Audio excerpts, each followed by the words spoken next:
जय हिंद दोस्तों, मैं विक्रम ठाकुर वीएस एकेडमी के यूट्यूब चैनल पे आपका स्वागत करता हूं। आज एक बहुत ही विशेष सेशन हम आपके लिए लाए हैं। मध्य प्रदेश पुलिस आरक्षक भर्ती परीक्षा का जो पिछला पेपर है, उसके पिछले पेपर में जीके के जो प्रश्न आए हैं, लोगों उस समय जब एग्जाम चल रही थी लोग कहते थे कहाँ कहाँ से प्रश्न आ रहे हैं, तो उसी के एक प्रीवियस प्रश्नों का हम सेशन चला रहे हैं प्रतिदिन। पुलिस आरक्षक भर्ती परीक्षा 2020 की परीक्षा की जो एग्जाम में जो प्रश्न आए हैं, प्रतिदिन हम आपको 15 से 20 प्रश्न करवाएंगे ताकि आपको अंदाजा हो जाए कि आगामी जो भर्ती आ रही है आरक्षक की, उसमें किस तरह के प्रश्न आएंगे। आज के जो प्रश्न है ये 1 फरवरी की शिफ्ट के हैं। 1 फरवरी की पहली शिफ्ट जो हुई थी 2022 में, उसके प्रश्न आपके सामने हैं। तो उसकी शिफ्ट के प्रश्नों का हम एनालिसिस कर रहे हैं, किस तरह से प्रश्न पूछे गए हैं। तो आइए स्टार्ट करते हैं। सीधी बात, नो बकवास के साथ साथ आज के प्रश्नों का ऑपरेशन के किस तरह के प्रश्न पूछे गए हैं मैं फिर बता दूं। मध्य प्रदेश पुलिस आरक्षक भर्ती परीक्षा का जो ये पेपर 1 फरवरी 2022 का है, शिफ्ट पहली का, उसके प्रश्न हम आपके सामने एनालिसिस कर रहे हैं। तो चलिए अब प्रश्नों को देखते हैं। हमारा पहला प्रश्न है, कनेरी की गुफाएं कहां पर है? कनेरी की गुफाएं, तो देखिए कनेरी की गुफाएं हमें मुंबई में देखने को मिलती है। कहां देखने को मिलती है? मुंबई में। मुंबई में ये गुफाएं, अगर कहा जाए गुफाएं, ये गुफाएं बौद्ध गुफाएं हैं। कैसी गुफाएं? बौद्ध। ये गुफाएं बौद्ध धर्म से संबंधित है। कौन से धर्म से? बौद्ध धर्म से। अगर आप कभी बॉम्बे जाएंगे तो इसका रास्ता जो है एक राष्ट्रीय उद्यान से होकर गुजरता है बॉम्बे में, और उस राष्ट्रीय उद्यान का नाम है संजय गांधी राष्ट्रीय उद्यान। संजय गांधी राष्ट्रीय उद्यान। कौन सा राष्ट्रीय उद्यान? संजय गांधी राष्ट्रीय उद्यान। अब ये कंफ्यूज मत होइएगा कि संजय गांधी राष्ट्रीय उद्यान तो मध्य प्रदेश में भी है और मुंबई में भी है। वहीं से रास्ता जाता है कनेरी की गुफाओं के लिए। मुंबई में ये गुफाएं हैं और कौन से धर्म से संबंधित है? बौद्ध धर्म से संबंधित है। बढ़ते हैं अगले प्रश्न की ओर। अगला प्रश्न है, भारतीय राष्ट्रीय कांग्रेस की पहली बैठक, और कांग्रेस के बारे में हम सभी जानते हैं। क्या जानते हैं? कांग्रेस की स्थापना आपको पता है। कांग्रेस की स्थापना कब हुई? आप सभी को पता है। कांग्रेस की स्थापना 1885 में हुई। 1885 1885 में कांग्रेस की स्थापना हुई। आप सभी को पता है इस समय भारत के वायसराय थे लॉर्ड डफरिन। भारत के वायसराय कौन थे? लॉर्ड डफरिन भारत के वायसराय थे। और आपको पता है अलेक्जेंडर ऑक्टेवियन ह्यूम कांग्रेस के संस्थापक हैं। अब ये क्वेश्चन क्या है? ये क्वेश्चन है कि भारतीय राष्ट्रीय कांग्रेस की पहली बैठक कहां आयोजित हुई थी? तो आप सबको पता है स्थापना मुंबई में हुई थी। इसका पहला अधिवेशन भी मुंबई में हुआ था। तो इसका सही आंसर क्या है? मुंबई, जिसे हम बंबई कहते हैं, और आंसर क्या होगा? बॉम्बे। बढ़ते हैं अगले प्रश्न की ओर। अगला प्रश्न है, बहुत ध्यान से देखिए इस प्रश्न को।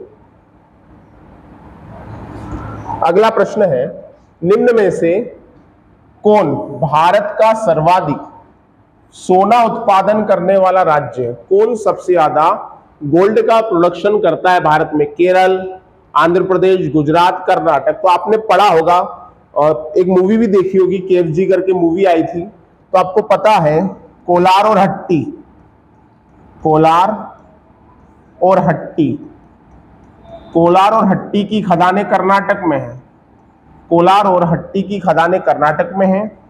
ये सोना उत्पादन के लिए जानी जाती है, गोल्ड के प्रोडक्शन के लिए जानी जाती है, कर्नाटक में है। तो भारत में सबसे ज्यादा सोने का उत्पादन जो करता है वो कौन करता है? कर्नाटक करता है। बढ़ते हैं अगले प्रश्न की ओर। ये एक और अगला प्रश्न पढ़ा होगा आपने इसको। लुसेंट भी अगर आप जब पढ़ते तो इसका आंसर लुसेंट में भी दे रखा है, कोई इतना विशेष ये नहीं है। हाँ, नहीं पढ़ा हो तो फिर नहीं कहा जा सकता। बहुत ही सिंपल सा क्वेश्चन, निम्न में से किसने भगवत गीता का सबसे पहले अंग्रेजी में अनुवाद किया? किसमें अनुवाद किया? अंग्रेजी। अब भगवत गीता का अंग्रेजी में अनुवाद हुआ तो किससे हुआ होगा? तो आपको पता है ये संस्कृत से अंग्रेजी, संस्कृत से अंग्रेजी, संस्कृत से अंग्रेजी। तो आपको पता होना चाहिए कि भारत में सबसे पहले कंपनी का शासन था। कौन सी कंपनी? East India company. तो ईस्ट इंडिया कंपनी के कर्मचारी थे जिनका नाम था चार्ल्स विल्किंस। चार्ल्स विल्किंस ने भगवत गीता का संस्कृत से अंग्रेजी में अनुवाद किया था। ये कौन थे? ईस्ट इंडिया कंपनी के कर्मचारी थे जिन्होंने अनुवाद किया था। किससे किया था? संस्कृत से अंग्रेजी में। नाम क्या था? Charles Wilkins. बढ़ते हैं अगले प्रश्न की ओर। अगला प्रश्न भी बहुत ही महत्वपूर्ण है। अगर आप क्रिकेट में रुचि रखते हैं, क्रिकेट को देखते हैं, अभी भी आपको पता होगा वर्ल्ड टेस्ट चैंपियनशिप चल रही है, आप देख ही रहे होंगे घर पे, है ना? तो उसी से रिलेट करता हुआ, मतलब चैंपियनशिप से तो नहीं, मतलब क्रिकेट से रिलेट करता हुआ क्वेश्चन है। भारत की पहली महिला एक दिवसीय, इस पे फोकस करना, वनडे एक दिवसीय क्रिकेट की कप्तान कौन है? मतलब महिला पूछा है। अब देखो दो नाम है यहाँ। एक ऑप्शन है शांता रंगास्वामी, ये शांता नहीं है, इनका नाम है शांता रंगास्वामी, है ना? या लिखने में थोड़ी मिस्टेक है, शांता रंगास्वामी, शांता रंगास्वामी, ठीक। और एक नाम देखिएगा डायना इंदुलजी। तो देखिए यहां वनडे का पूछा है, अगर टेस्ट का पूछता तो आंसर होता शांता रंगास्वामी। भारतीय महिला क्रिकेट की टेस्ट की पहली कप्तान जो थी वो शांता रंगास्वामी थी, लेकिन यहां टेस्ट का नहीं पूछा है, इसलिए शांता रंगास्वामी ऑप्शन नहीं आएगा। यहां सही ऑप्शन होगा कौन सा? डायना इंदुलजी सही ऑप्शन होगा। और अभी जैसे आप वर्ल्ड टेस्ट चैंपियनशिप देख रहे हैं, ये कौन सी चैंपियनशिप है? दूसरी, क्योंकि पहली World Test Championship, World Test Championship 2021 किसने जीती? ये तो दूसरी है। तो आप सबको पता है पहली जीती थी न्यूजीलैंड ने। किसने जीती थी? न्यूजीलैंड ने। और न्यूजीलैंड ने किसको हराकर जीती थी? तो आप सभी को पता है भारत को हराकर जीती थी। चलिए बढ़ते हैं अगले प्रश्न की ओर। अगला प्रश्न है विश्व व्यापार संगठन WTO, वर्ल्ड ट्रेड ऑर्गेनाइजेशन, आपको सभी को पता है दो देशों के बीच होने वाले व्यापार के लिए नियम विनियमित करता है कौन? WTO, विश्व व्यापार संगठन। इसे हम क्या कहते हैं? इसे हम WTO कहते हैं। और आप सभी को पता है WTO का स्थापना वर्ष 1995। इसकी स्थापना कब हुई? 1995 में हुई थी। अगर आपने सारे संगठन पढ़े अच्छे से तो ये क्वेश्चन आपसे जरूर बनेगा। क्या पूछ रहा है? विश्व व्यापार संगठन कितने सदस्यों का एक अंतरराष्ट्रीय संगठन है जो राष्ट्रों के बीच व्यापार के नियमों से संबंधित है। तो आपको पता होगा विश्व व्यापार संगठन में 164 सदस्य है। मेंबर्स की संख्या कितनी है? 164। तो ये क्वेश्चन भी मेरे ख्याल से उस समय आपसे बनना चाहिए था, या नहीं बना तो फिर आपने अपने आप को बनाया होगा उस समय। अगला प्रश्न देखते हैं, बहुत ही महत्वपूर्ण, लेकिन ये क्वेश्चन मेरे ख्याल से नहीं होना चाहिए, इस प्रकार का क्वेश्चन नहीं होना चाहिए। अब मध्य प्रदेश की एग्जाम है, अब मध्य प्रदेश से रिलेटेड नदियां पूछेगी, मध्य प्रदेश में कौन सी नदी कहां से बाहर निकल रही है, कहां से प्रवेश कर रही है। अब उत्तर प्रदेश का पूछा है, क्या पता इसके पीछे व्यापम की क्या मंशा रही होगी। उत्तर प्रदेश में गंगा नदी कहां से प्रवेश करती है? तो देखो गंगा नदी आपको पता है भारत की सबसे लॉन्गेस्ट रिवर है। भारत की सबसे लंबी नदी कौन सी है? गंगा। और गंगा नदी 5 राज्यों में बहती है। कितने राज्यों में? 5।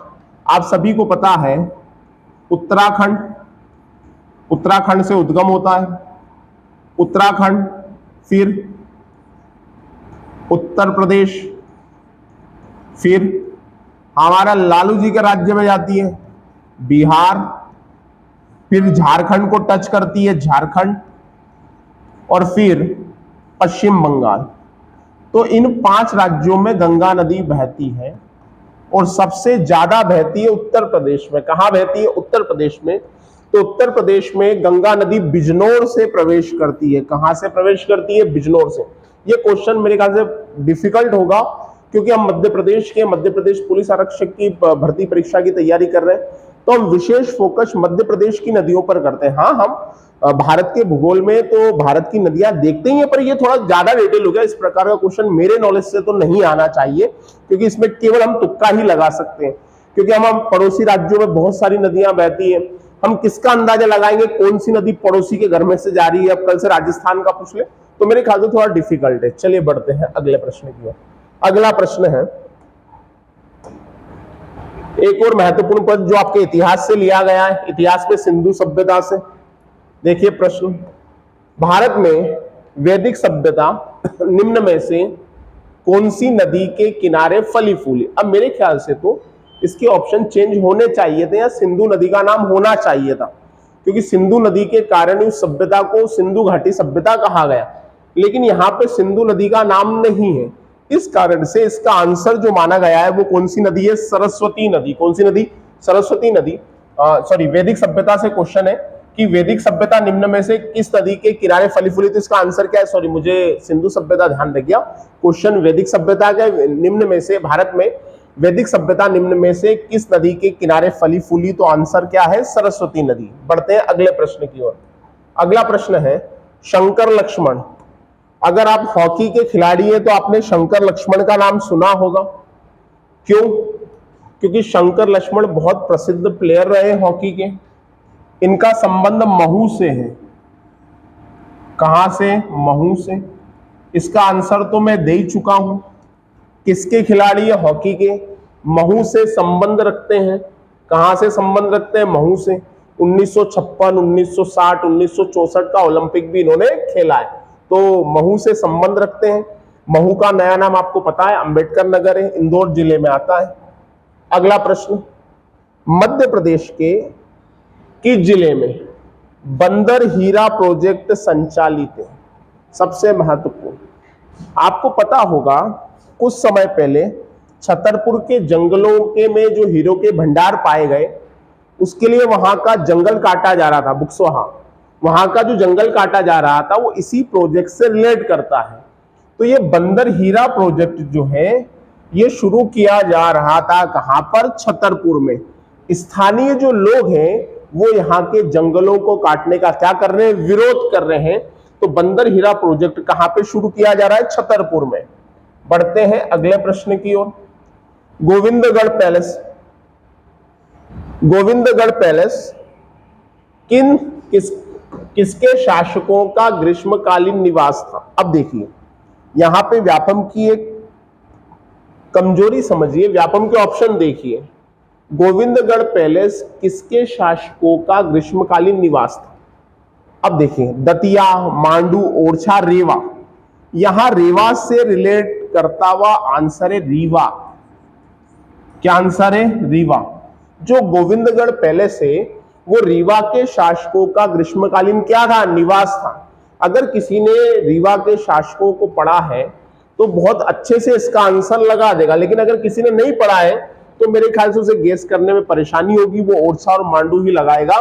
तो इसका सही आंसर क्या है? रीवा। यहां रीवा से रिलेट करता है क्या? रीवा। अगला प्रश्न, 40 मीटर एक अखंड स्तंभ है जिसके शीर्ष पर 2 भगवान है ना? तो इसका सही आंसर है भीम गजा। क्या सही आंसर है? भीम गजा।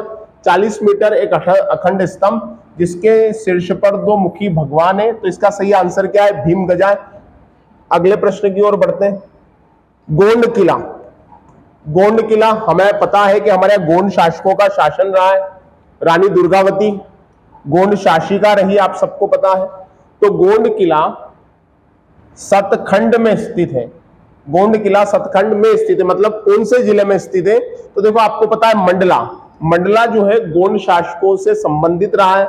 आपको पता है संग्राम शाह। संग्राम शाह कौन हुए? गोंड शासक हुए संग्राम शाह। इनके पुत्र हुए दलपत शाह। दलपत शाह, दलपत शाह। और दलपत शाह का विवाह किससे हुआ? रानी दुर्गावती से।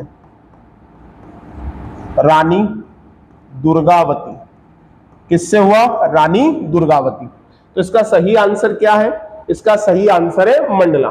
बढ़ते हैं अगले प्रश्न की ओर।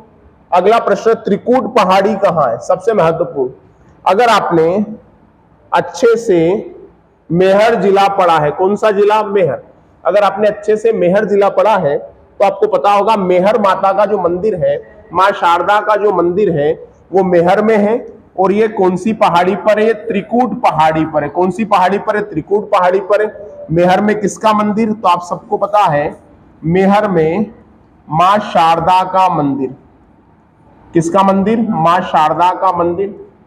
और आपको पता है कि मां शारदा जो है वो आला और उदल की आराध्य देवी मानी जाती है। किसकी आराध्य देवी? आला और उदल की। एक और चीज, आपने आला गीत भी सुना होगा। आला गीत क्या है? आला गीत, आला गीत बुंदेलखंड का लोकगीत है। कहां का लोकगीत है? बुंदेलखंड का। चलिए बढ़ते हैं अगले प्रश्न की ओर।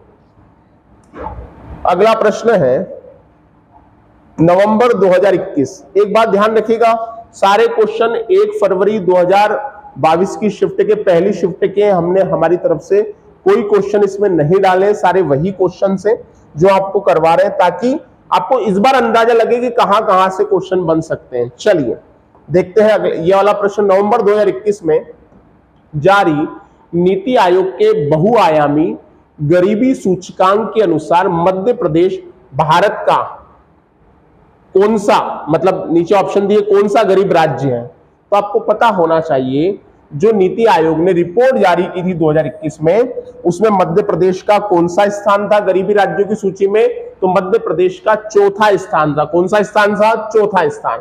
नीति आयोग प्रतिवर्ष ऐसी रिपोर्ट जारी करता है और आप सभी को पता है नीति आयोग 2015 में बना है। कब बना है? 2015 में। और नीति आयोग किसके स्थान पर बना है? योजना आयोग के स्थान पर। किसके स्थान पर बना है? योजना आयोग के स्थान पर। किसके स्थान पर? योजना आयोग के स्थान पर। बढ़ते हैं अगले प्रश्न की ओर। अगला प्रश्न है, ये थोड़ा डिफिकल्ट प्रश्न है, वास्तव में वो डिफिकल्ट प्रश्न है थोड़ा सा। उच्च, देखिए हाईकोर्ट की ग्वालियर खंडपीठ, हाईकोर्ट की ग्वालियर खंडपीठ के वर्तमान भवन, इसका क्या मतलब है? मतलब जब इसकी स्थापना हुई थी उस समय भवन कोई दूसरा था। वर्तमान भवन का उद्घाटन निम्न में से किस वर्ष किया गया? देखो यहां पर ग्वालियर खंडपीठ की स्थापना नहीं पूछी है। अगर स्थापना पूछता तो आपको पता है ग्वालियर खंडपीठ की स्थापना 1968 में हुई थी। कब हुई थी? 1968 में। लेकिन यहां उसकी स्थापना से तो कोई मतलब ही नहीं है, यहां मतलब है वर्तमान भवन के उद्घाटन से। तो वर्तमान भवन का उद्घाटन हुआ था 99 में। यहां उसकी खंडपीठ की स्थापना से कोई मतलब नहीं। आप सभी को पता है मध्य प्रदेश हाईकोर्ट की 2 खंडपीठ है, और मध्य प्रदेश का जो हाईकोर्ट है ये कहां पर है? जबलपुर में है। कहां पर है? जबलपुर। अभी हमारे हाईकोर्ट के मुख्य न्यायाधीश जो है उनका नाम क्या है? रवि कुमार मलिमत। चलिए बढ़ते हैं अगले प्रश्न की ओर।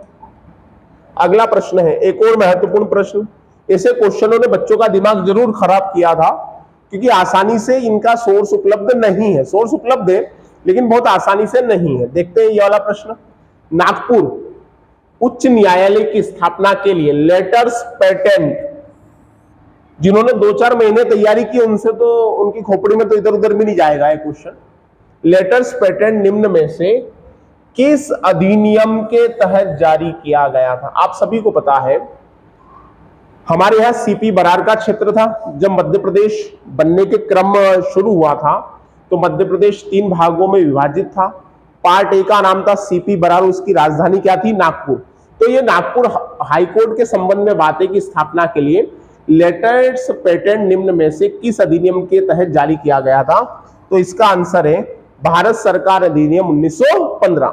चलिए बढ़ते हैं अगले प्रश्न की ओर। अगला प्रश्न बहुत ही आसान, बहुत ही आसान। इससे आसान क्वेश्चन शायद आर्मी ने कभी नहीं पूछा होगा, सॉरी पुलिस में कभी नहीं आया होगा। हाँ आर्मी की तैयारी करते हैं तो आपको आ सकता है। कथकली, कथकली निम्न में से किस राज्य से संबंधित है? तो आंसर क्या है? केरल। अब आपको पता होना चाहिए चाहे कथकली हो चाहे मोहिनी अट्टम, ये भी किससे संबंधित है? केरल से। आपको पता है भरतनाट्यम